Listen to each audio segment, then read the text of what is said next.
Welcome. You are watching AN News. We bring you the most important stories from around the world and our country. Fast, reliable, and accurate. Stay informed, stay ahead.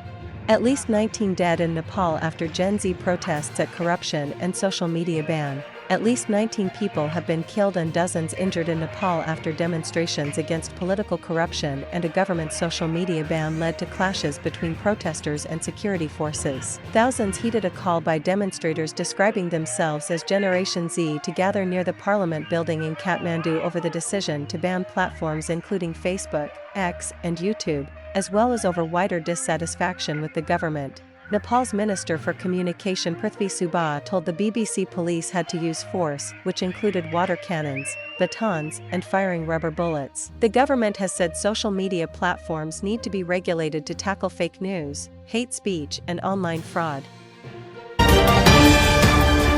6 killed by Palestinian gunmen at Jerusalem bus stop. 6 people have been killed and 8 others wounded by Palestinian gunmen in one of the deadliest shooting attacks in Jerusalem in the past few years. Israeli police said 2 terrorists arrived in a vehicle and opened fire towards a bus stop at Ramat Junction, on the city's northern outskirts. An off-duty soldier and a civilian returned fire, neutralizing the attackers, it added. Israeli media identified the dead as 5 men, aged between 25 and 79, and a 60-year-old woman. Local hospitals said 2 of the wounded were in a serious condition. There was no immediate claim from any armed groups, although Hamas praised the attack.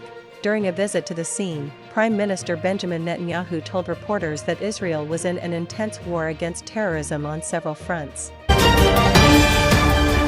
French doctor goes on trial for poisoning 30 patients, 12 fatally. A former anesthetist has gone on trial in the city of Besançon, in eastern France, accused of intentionally poisoning 30 people, including 12 patients who died.